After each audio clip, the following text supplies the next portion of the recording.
Luxury real estate developer and hospitality group Five Holdings is best known for its lavish Five hotels, and I'm joined by its CFO Kallol Kundu. It's great to be with you at the Five on the Palm today, KK. Thank you. My pleasure. You have extensive experience in hospitality, in entertainment. How has this industry really evolved over the past 10 years? Firstly, thank you for having me here. Yes, the hospitality industry, as I know it, for over 2 decades, 23 years to be precise, has indeed transitioned a lot. I come from an industry, from that part of the industry, which is the sort of classical luxury hospitality, onto the complete other end of the spectrum, which is luxury hospitality again, but it is more focused towards entertainment and towards the next generation. For the last 2 decades, I can tell you this, that hospitality players across the globe has really been trying very hard to see how to woo the new age traveler, because preferences have changed completely. A number of events, or so-called black swan events, have taken place, which has changed the course of history. And therefore, I think the industry as such has felt the need to evolve completely and make itself more available and more interesting to the Gen Z traveler. And that's where I think luxury hospitality is moving on to. And which Black Swan events are you referring to? Are you referring to Nicholas Nassim Taleb's Black Swan events, or do you have different ideas? No, well, if I were to look back at my career in hospitality, I've at least seen 4 of them, starting from 9/11 to 26/11 to the recession, and of course, the latest one being COVID. See, preferences have changed pre-COVID, post-COVID. We used to be asked a lot of questions during COVID as to whether the hospitality industry is going to see a comeback, whether people are going to travel in the way that they have been traveling in the past. And there I find that the preferences of people, especially the younger generation, has completely changed. The mindset has changed. Today, if you see youngsters, they are not so keen on owning assets really, but they're more keen on really getting experiences.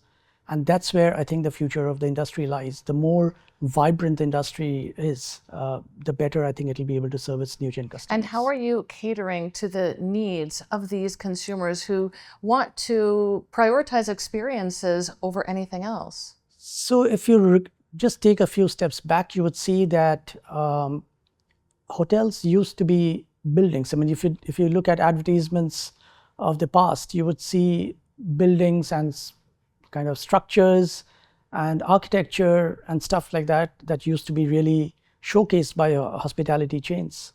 It's no longer the case. People do not feel enthused by or attracted by looking at a beautifully architectured hotel.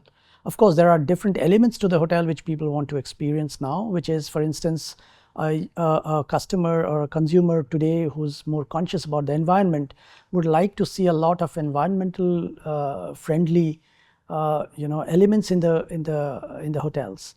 But that's a very different ballgame from what was the thing before. And of course, you have a very unique approach to finance at Five, and this really takes into consideration these evolving consumer desires. Tell us a little bit about that. Okay, that's another turning point, I guess. Again, if I take a few steps back, finance in the good old days used to be about accounting, recording of events. From that, it transitioned into more decision making, supporting operations.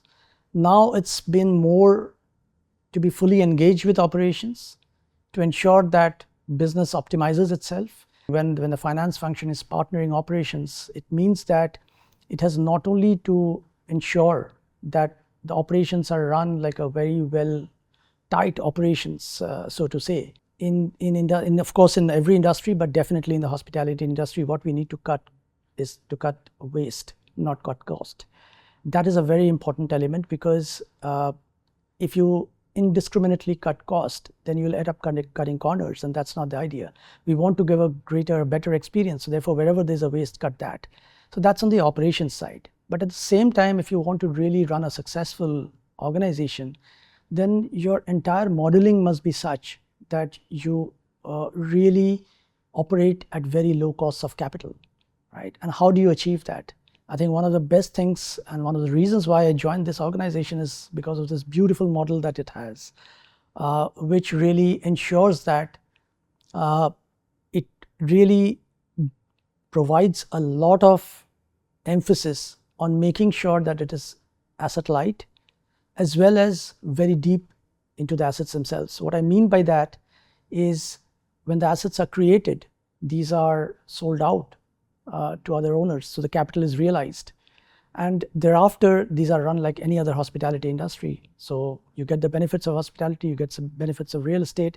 It's a beautiful model, and this is, I think, the way to go for financial, for the industry which is looking to finance hotel operations. You're known for leading diverse teams across regions. How do you do this while keeping in alignment with Five's vision? I think I have been very fortunate, firstly, to be able to get these opportunities to deal with a lot of people across regions. And there's one mantra, so to say, that I really always pursue is to be completely honest. And it is, personally speaking, I have made it my objective in life to really help anybody who comes in close touch with me in any way that I can, right? Without being charitable, of course. So that really helps me, because what I immediately do when I start with teams, when I started my journey here at Five on 1st October, the first thing that I did was to sit across with the teams and understand what their aspirations were. Where do they fit into the scheme of things? Before getting into what work they do, what work can be digitized, how can it be done differently, I first wanted to understand what are their qualifications, what are their home backgrounds, where do they come from, what do they aspire to be, and not all aspirations need to be similar. So once we did that, it was easy for us to see how we can get people interested into the relevant work that they do. And of course, with that, we set up individual KPIs, KRAs, and many people don't understand the difference between KRAs and KPIs. We cleared that. We made sure that they know what their key result areas are and what are the performance indicators based on which their success will be measured. So that's been put into the system, and it's all agreed, and people really know what they will achieve if they achieve what they're supposed to achieve.